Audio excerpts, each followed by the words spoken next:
शिवाय। ओम नमः शिवाय। ओम नमः शिवाय। ओम नमः शिवाय। ओम नमः शिवाय। ओम नमः शिवाय। ओम नमः शिवाय। ओम नमः शिवाय। ओम नमः शिवाय। ओम नमः शिवाय। ओम नमः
जगत के कण कण में समाया हुआ और जगत के कल्याण के लिए प्रत्येक शब्द और स्वर में व्याप्त ओंकार।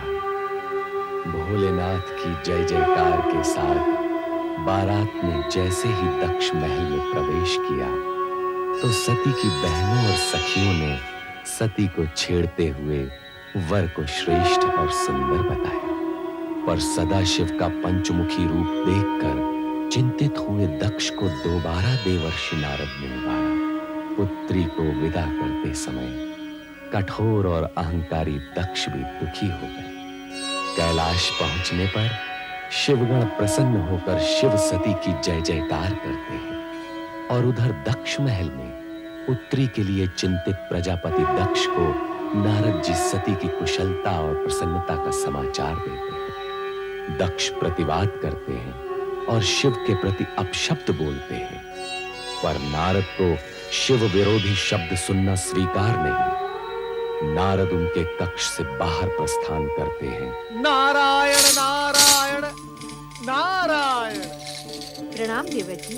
प्रणाम भावजविरनी, प्रणाम। मुझसे क्या अपराध हुआ देवजी जो आप मुझसे मिले बिना ही लौट रहे थे? नारायण नारायण। दक्ष प्रजापति के वार्तालाप में इतना उलझ गया कि मुझे आपका ध्यान ही नहीं रहा। मुझे क्षमा करना भावज। देवजी, मुझे भी वो सब बताइए जो आपने अपने भ्राताश्री से कहा। अर्थात आपने हमारी कुछ कुछ बातें सुन ली हैं। कुछ कुछ सुन ली हैं, परंतु ये बताइए कौन सा शुभ संदेश लेकर आप उन्हें बताने आए थे?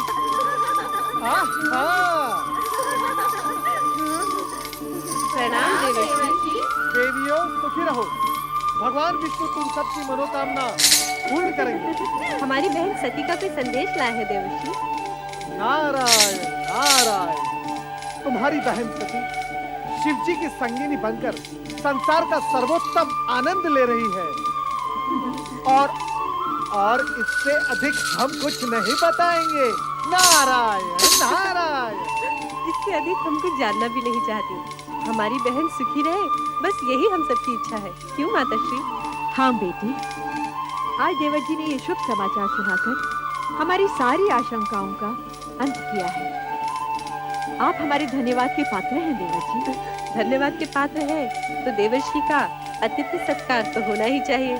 आइए देवर्षि, आज हम सब आपका मुंह मीठा कराएंगे। नारायण नारायण। देवियों, ये शुभ अवसर अब तुम्हारे विवाह में ही आएगा। अब मुझे आज्ञा दे। सुनिए तो देवर्षि, इन देवियों के विवाह की तैयारियां कीजिए, अन्यथा विलंब हो जाएगा भावय। नारायण नारायण। रोहिणी, नारद जी किसके विवाह की बात कहकर गए अभी अभी? मैं क्या जानूं, तुम ही पूछ लो ना माताश्री से।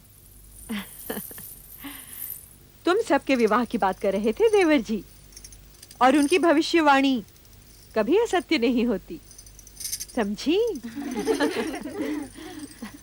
देवर्षि नारद ने वीरणी, दक्ष तथा उनकी कन्याओं की समस्या का समाधान तो किया, किंतु रति शिव सती विवाह में सम्मिलित न होने के कारण चिंतित है। स्वयं कामदेव आकर रति को शांत करते हैं और स्पष्ट करते हैं कि उन्हें विवाह में न सही शिव सती में भौतिक इच्छा उत्पन्न करने के लिए तो कैलाश जाना ही है। ये तुम कहाँ हो? रति, रति, तुम कहाँ हो प्रिय? रति, तुम कहाँ हो? रति, रति, तुम कहाँ हो? तुम कहाँ हो प्रिय? प्रिय, तुम कहाँ हो? अरे तुम यहाँ हो? क्या बात है रति? तुम मुझसे रुष्ट हो? अरे कुछ तो बोलो, तुम्हारा ये मौन मुझे व्यथित कर रहा है। हाँ, मैं आपसे रुष्ट हूँ। मेरी त्रुटि? शिव सती के शुभ विवाह पर स्वर्ग के सभी देवी देवता और अप्सराएं सम्मिलित हुई, किंतु ना आप गए ना ही मुझे जाने दिया। क्यों स्वामी? इसलिए कि हमें ऐसा ही आदेश था। किसका? परमपिता ब्रह्मा जी का। उन्होंने कहा था कि हमारी उपस्थिति की आवश्यकता शिव सती विवाह के पश्चात ही हो। इस बात से परमपिता का तात्पर्य? हमें ही अपने हाव भावों, संकेतों और पुष्प बाणों की वर्षा से शिव और सती में मिलन इच्छा जागृत करनी होगी। उन्हें दाम्पत्य धर्म के निर्वाह के लिए प्रेरित करना होगा। देव मनमत, देवी रति, परमपिता ब्रह्मा जी ने हम तीनों को तुरंत कैलाश पर्वत पहुंचने का आदेश दिया है। वसंत, परमपिता ब्रह्मा के आदेश का पालन हम अवश्य करेंगे। हम तीनों कैलाश जाएंगे।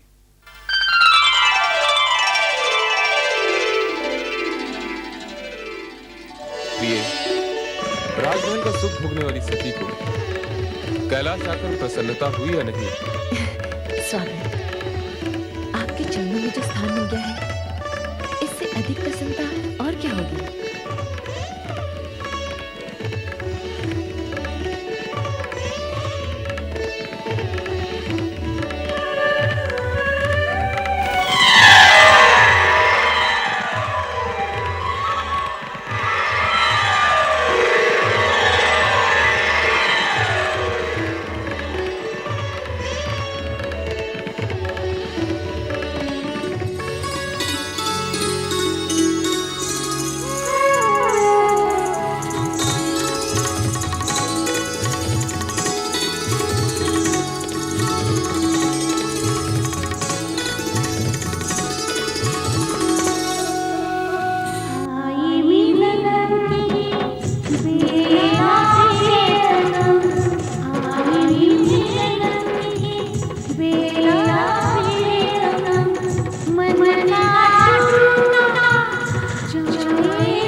नारायण नारायण। ओम नमो भगवते वासुदेवाय।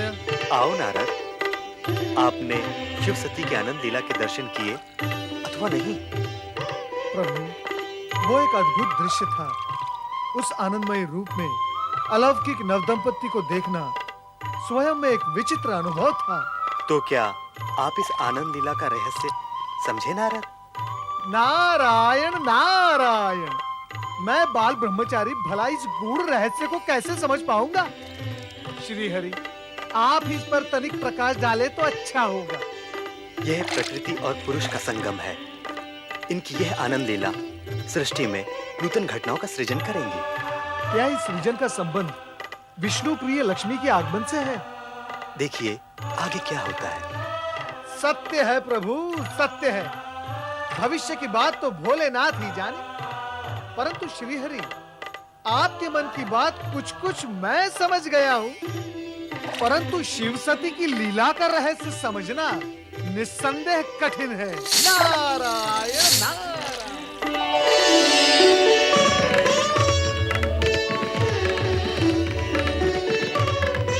क्या देख रही हो देवी? देख रही हूँ आपकी आंखों में छलकते प्रेम को। ये तो तुम्हारी आंखों में छलकते प्रेम का प्रतिदान है। जो जितना देता है उतना ही पाता है। मैंने आपसे बहुत कुछ पाया है स्वामी। कितना, ये मैं बता नहीं सकती। चलो देवी, पृथ्वी विहार करने चले। पृथ्वी विहार? स्वामी, ऐसा प्रतीत होता है कि आपने मेरे मन की बात पढ़ ली है और उसकी पूर्ति के रूप में प्रस्ताव रख दिया, पृथ्वी विहार। सच तो यह है देवी, सगुण रूप में तन भले ही दो हों, किंतु आत्मा तो एक ही है, मन भी एक ही है और विचार भी एक ही है। अब चलो पृथ्वी विहार के लिए चलें।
दुर्वासा ऋषि हैं, अत्रि अनुसैया के पुत्र।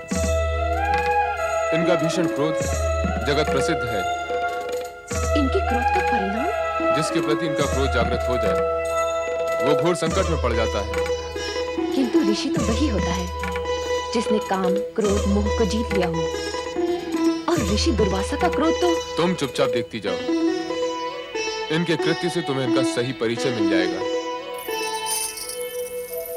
वो देखो देवी, उस ओर से जो स्त्री आ रही हैं, वो विद्याधरी चित्रांगदा हैं। अब तनिक देखो क्या होता है।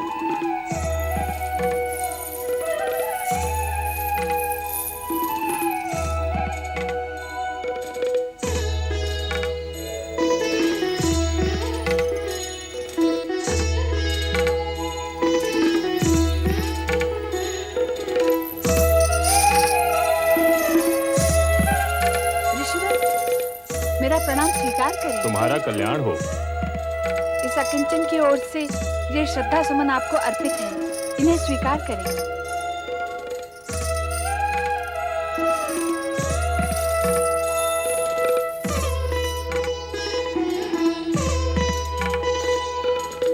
मैं ऋषि वैरागी उस विद्याधरी से पुष्पमाला लेना और उसका प्रयोग करना मुझे शोभा नहीं देता। अब मैं इस पुष्पमाला का क्या करूं?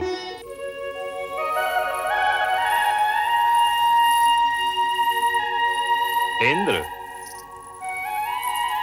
स्वामी, पृथ्वी भ्रमण का आनंद ही अनूठा है।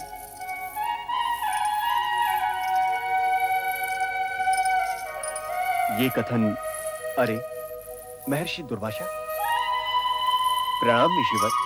मंगल हो देवराजेंद्र। देवी शची, मैं तुम्हें एक भेंट देने का इच्छुक हूं, स्वीकार करोगे? ऋषिवर, आपकी दी हुई भेंट हम कैसे अस्वीकार कर सकते हैं?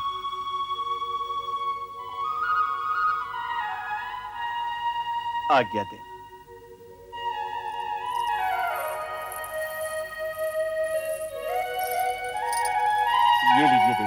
स्वामी, हम देव देवियां जो नंदन वन के पुष्प दान करने के आती हैं, ऐसी साधारण मालाएं हम पर कदापि शोभा नहीं देंगी। आपको ऋषि दुर्वासा की दी ये भेंट स्वीकार करनी ही नहीं थी। आप ठीक कहती हैं देवी।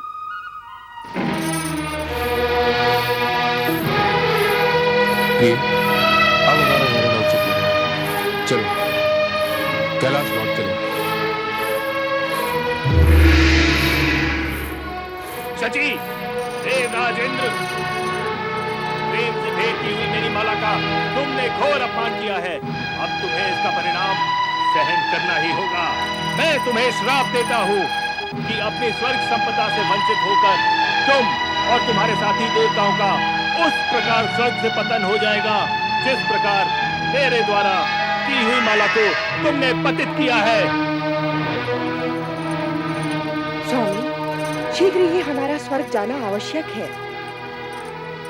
अहंकार वश ही सही, पर दुर्वासा द्वारा भेंट माला को फेंककर इंद्र और इंद्राणी ने जो अपराध किया, उसके परिणाम स्वरूप दोनों के आनंदपूर्ण भविष्य में अंधकार की कालिमा प्रवेश कर गई और स्वर्ग का संपूर्ण वातावरण हर्षोल्लास से वंचित हो गया।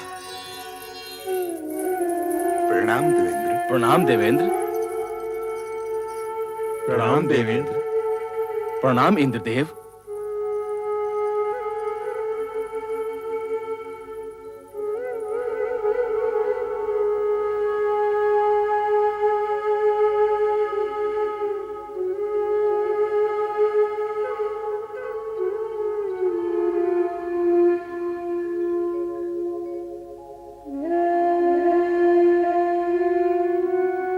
देवराज इंद्र, आपकी इस सुशोभित सभा में आज हम एक ऐसा दृश्य देख रहे हैं जो इससे पहले हमने कदापि नहीं देखा। उल्लास और विलास के स्थान पर आज आपके मुख पर विषाद की रेखाएं क्यों प्रतीत हो रही हैं? वो इंद्रलोक जिसकी प्रत्येक दिशा में आनंद स्वयं आनंदित होकर हर पल विराजमान रहता था, प्रतीत होता है वो कहीं लुप्त हो गया है। देवेंद्र, आपके साम्राज्य का कण कण जहाँ क्षण प्रतिक्षण अनुपम सौंदर्यवती अप्सरा के रूप में गुणगान किया करता था, जहाँ गीत, संगीत, नृत्य की स्वर लहरियां सदैव गुंजायमान हुआ करती थी, वहीं आज अशुभ रुदन स्वर जैसे चारों ओर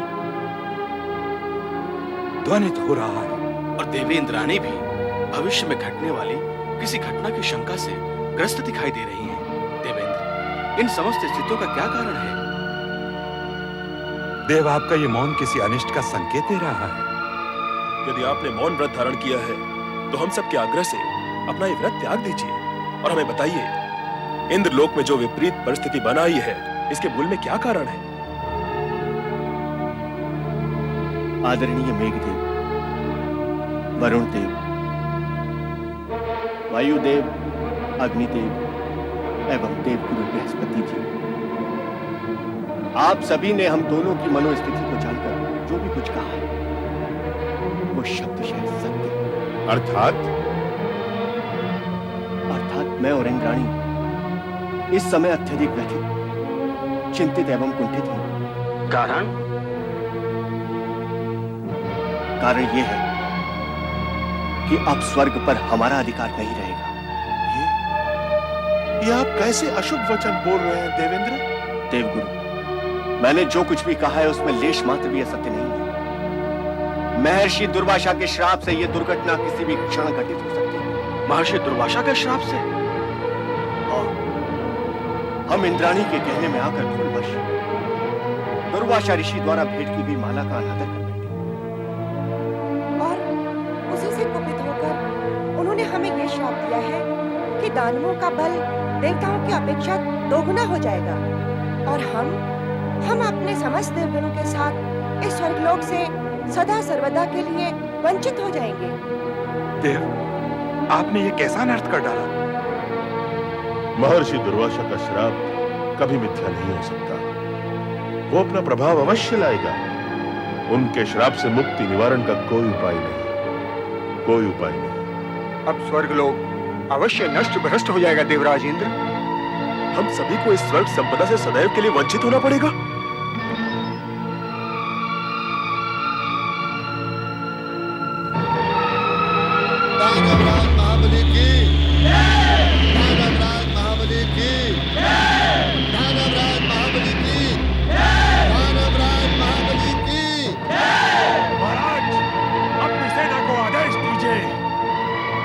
वो देखिए सर,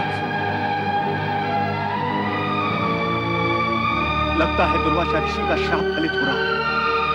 सर्वनाश हो जाएगा, देवताओं का पतन हो जाएगा।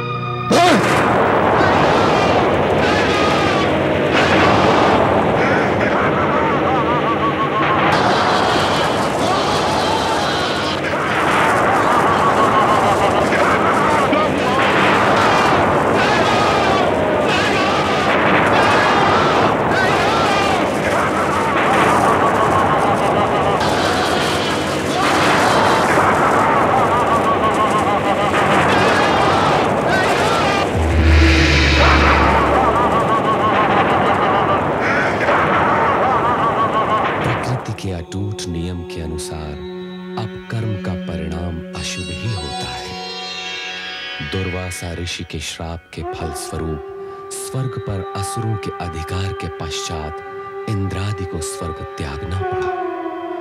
कैलाश पर इंद्र के इस अधोपतन से व्यथित सती शिव से इंद्र व स्वर्ग की रक्षा के लिए आग्रह करती है। इस भीषण समस्या का कोई तो समाधान होगा स्वामी। मुझे आश्चर्य हो रहा है, आप सब कुछ जानते हुए भी मौन रहे। आपने दुर्वासा ऋषि को रोकने का प्रयत्न भी नहीं किया। देवी, हर किसी को अपने किए हुए कर्मों का परिणाम किसी न किसी रूप में भुगतना ही पड़ता है। विधाता के विधान में हस्तक्षेप करना ब्रह्मा, विष्णु और महेश के लिए भी असंभव है। आप तो करुणा निधि हैं, भक्तों के उद्धारक हैं। देवताओं की भी आप पर अपार श्रद्धा और भक्ति है। उन्हें संकट से उबारना आपका परम कर्तव्य है। जब हमारे उन भक्तों को हमारे पास आने की प्रेरणा मिलेगी, तब हम अपना ये कर्तव्य अवश्य निभाएंगे। परंतु समय से पहले देवताओं को स्वर्ग सुख का अधिकार नहीं मिल सकता। असुराधिराज स्वर्गाधिपति महाराज बलि की जय। असुराधिराज स्वर्गाधिपति महाराज बलि की जय। महाराज बलि की जय। महाराज बलि की जय।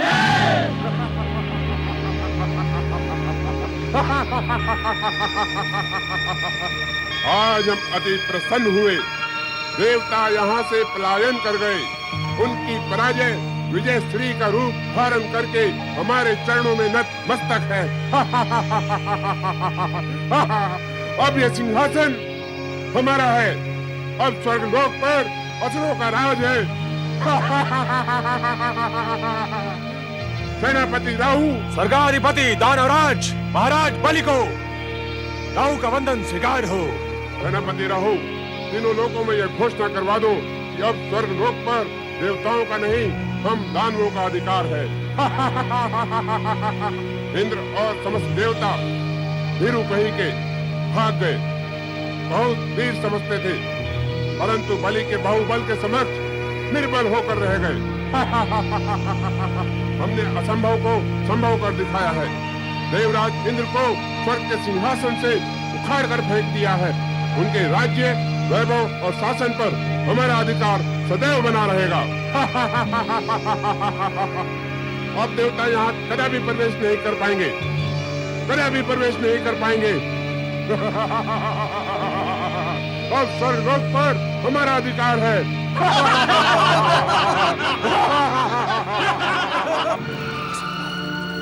असंभव! स्वर्ग से हमें अपदस्थ करना असंभव है। स्वर्ग हमारा है। इस स्वर्ग पर हमारा जन्म सिद्ध अधिकार है।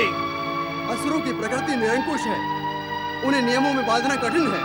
वो बलशाली भी है। उनकी आसुरी शक्तियों से जीतना हम देवताओं के लिए असंभव है। ऐसी बातें करके आप हमारे मनोबल को ना गिराइए वरुण देव।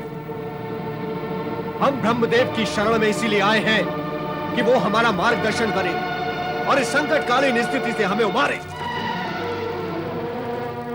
पता नहीं देव ऋषि महाराज इस समय कहाँ होंगे। अपनी वाक्पटुता से किसी को प्रभावित करने की कला जो उनके पास है, वो हम में से किसी के पास भी नहीं है। नारायण नारायण। धन्यवाद स्वर्गाधिपति इंद्र, धन्यवाद। किसी भी संदर्भ में आज आपने इस हरिभक्त नारद की प्रशंसा तो की, आइए परमपिता ब्रह्मा के समक्ष अपनी समस्या रखें। आइए। नारायण नारायण नारायण नारायण। परमपिता ब्रह्मा, आज देवराज इंद्र और समस्त देवगण आपके समक्ष एक गंभीर समस्या लेकर उपस्थित हुए हैं। हे सृष्टिकर्ता ब्रह्मा जी, हम पर घोर अत्याचार हुआ है।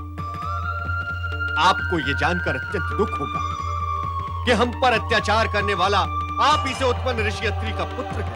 हम दुर्वासा के क्रोध से भली-भांति परिचित हैं। किंतु ब्रह्मदेव, सर्वप्रथम तो एक ऋषि को अपने क्रोध पर ही विजय पानी चाहिए। दूसरी बात ये कि क्रोध करने का कोई कारण भी तो होना चाहिए। किंतु दुर्वासा ने तो हम पर अकारण ही क्रोध किया है और हमें श्राप देकर असुरों के लिए स्वर्ग का मार्ग प्रशस्त किया है। देवराज, क्या दुर्वासा के उग्र स्वभाव से आप परिचित नहीं? क्षण मात्र में क्रोध की ज्वाला उनके मन में प्रकट हो जाती है। इस बात का आपको ध्यान रखना चाहिए था। दुर्वासा का शाप तो एक निमित्त मात्र है सरस्वती। देवराज, स्वर्ग से आप लोगों के निष्कासन का कारण आपके अपने कर्म। हमारे कर्म पालन में कौन सी त्रुटि रह गई ब्रह्मा जी? हमारे कर्तव्यों में कहां खोट आ गया? देवराज, सबसे बड़ा खोट तो यही है कि आप लोगों ने अपने अधिकारों के उपयोग पर तो पूरा ध्यान दिया, किंतु अपने कर्तव्यों की उपेक्षा ही कर दी। देवी सरस्वती, आपका क्या विचार है? आप सत्य कह रहे हैं ब्रह्मदेव। भोग, विलास, आनंद क्रीड़ाओं में रमे देवगण ये भी भूल गए कि इंद्रासन को अपनी जगह पर टिकाए रखने के लिए देवताओं को धर्म, कर्म, पुण्य और जन कल्याण का भी पूरा पूरा ध्यान रखना पड़ता है। ये माना कि हमसे कुछ त्रुटियां हुई हैं, किंतु इसका अर्थ ये तो नहीं कि देवताओं से उनका स्वर्गलोक छीन लिया जाए, असुरों को असुरलोक बनाने की छूट दे दी जाए। शांत देवराज, शांत। जो घटित हो गया उसे बदला नहीं जा सकता। अब इस विषय में और अधिक विचार विमर्श करने के लिए आप लोगों को भगवान विष्णु के पास जाना होगा। वो देवताओं के परम हितैषी एवं शुभ चिंतक। हे चतुर, यदि नारायण के सम्मुख आप ही हमारा प्रतिनिधित्व करें तो अति उत्तम होगा। भगवान श्री हरि विष्णु आपकी समस्या से अवगत हैं देवराज। आपको मार्गदर्शन मिल गया, किंतु उस पर चलना आप ही का काम। हमें विश्वास है चतुर्भुजधारी विष्णु आपकी समस्या का कोई न कोई समाधान अवश्य ढूंढ लाएगा। जय वैकुंठ।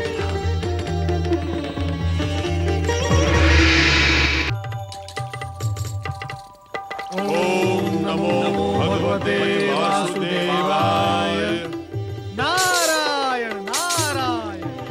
हे प्रभु, जगत के पालनहार, इन दुखी देवताओं का उद्धार कीजिए। हे तारनहार, आज तो अनर्थ ही हो गया। दुर्वासा ऋषि के श्राप के प्रभाव से देवताओं का स्वर्ग से निष्कासन और असुरों का शासन हो गया है, यही कहना है ना आपको? किंतु आपको, हम आपकी व्यथा से परिचित हैं। दुर्वासा का शाप एक ऐसी घटना चक्र का प्रवर्तन कर चुका है जिसे रोकना किसी के भी वश में नहीं। किंतु ब्रह्मा जी ने तो मार्गदर्शन दिया था कि पालनहार परमात्मा श्री हरि विष्णु ही देवताओं की सहायता कर सकते हैं। हे श्री हरि, आपने समय समय पर हर मनवंतर में देवताओं को संकट से बचाकर उनका उद्धार किया। हम तो बड़ी आशा लेकर आपके पास आए हैं प्रभु।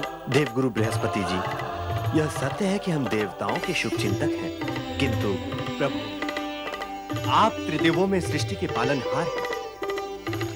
आप ये भली भांति जानते हैं कि सृष्टि के आरंभ से ही स्वर्ग पर देवताओं का अधिकार रहा है। असुरों ने तो अन्याय पूर्वक स्वर्ग में अनाधिकार प्रवेश किया है। उन्हें वहां से हटाकर देवताओं को न्याय दिलाना आप ही के वश में है श्री हरि, आप ही के वश में है। नहीं नहीं, यदि इस समस्या का कोई समाधान है तो वो देवाधिदेव शिव शंकर के ही पास हो सकता है। आप अपनी समस्या उन्हीं के समक्ष रखिए। धन्य है प्रभुओं की लीला।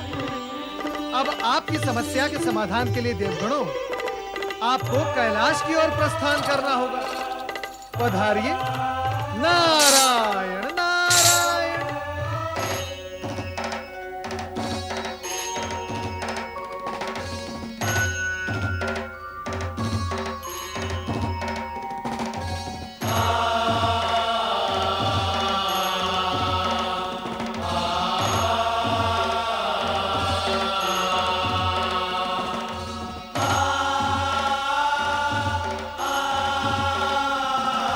आपके श्री चरणों में हमारा अभिवादन स्वीकार हो देवी सती।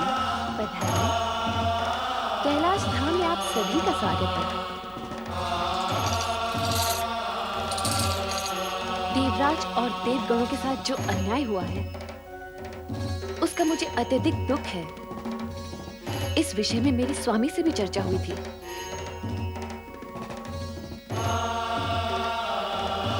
देवाधिदेव महादेव ने क्या कहा देवी सती?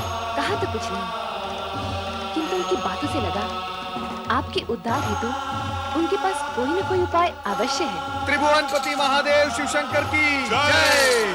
हर हर हर महादेव। हर हर हर महादेव।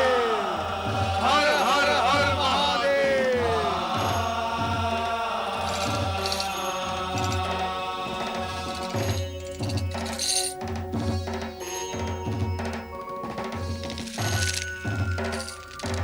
चराचरपति महादेव, इन देवताओं पर वज्रपात सा हुआ है।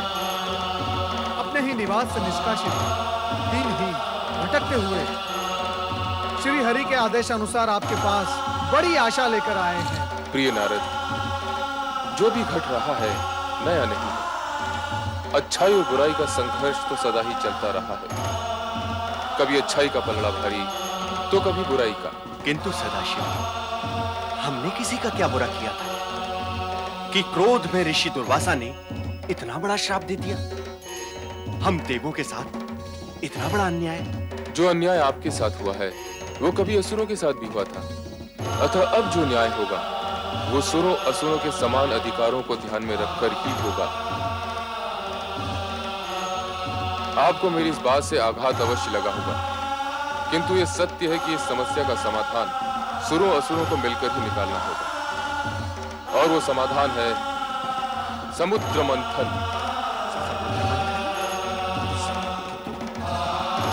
भयभीत होने की आवश्यकता नहीं। समुद्र मंथन के बाद कई ऐसी घटनाओं का जन्म होगा जो देवताओं के हित में होंगी। समुद्र से निकलने वाले रत्नों का विभाजन सुरों असुरों की योग्यता के अनुसार ही होगा। क्यों देवराजन, आपको कोई संशय है? नहीं देवाधिदेव, किंतु असुरों का सेनापति राहु हठी स्वभाव का है। समुद्र मंथन का यह प्रस्ताव उसे स्वीकार होगा या नहीं, मुझे इसमें संशय है प्रभु। राहु को सहमत करने का दायित्व हम देव ऋषि नारद को सौंपते हैं। क्यों नारद? मैं अवश्य प्रयास करूंगा महादेव कि असुर सेनापति राहु समुद्र मंथन के प्रस्ताव को मान ले।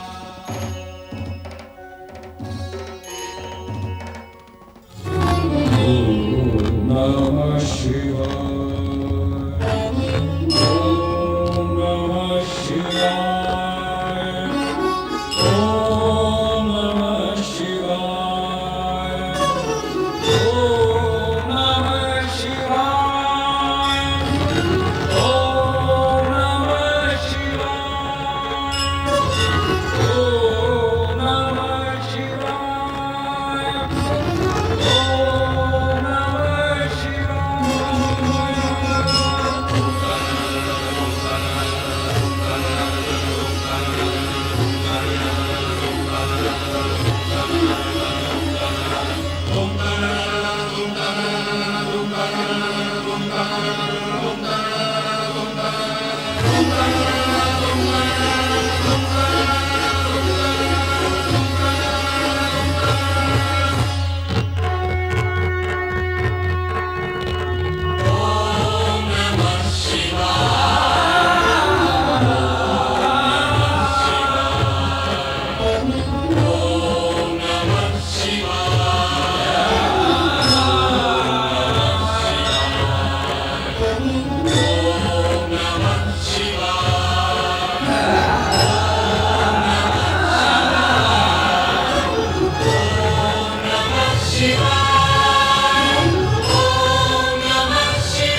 नमः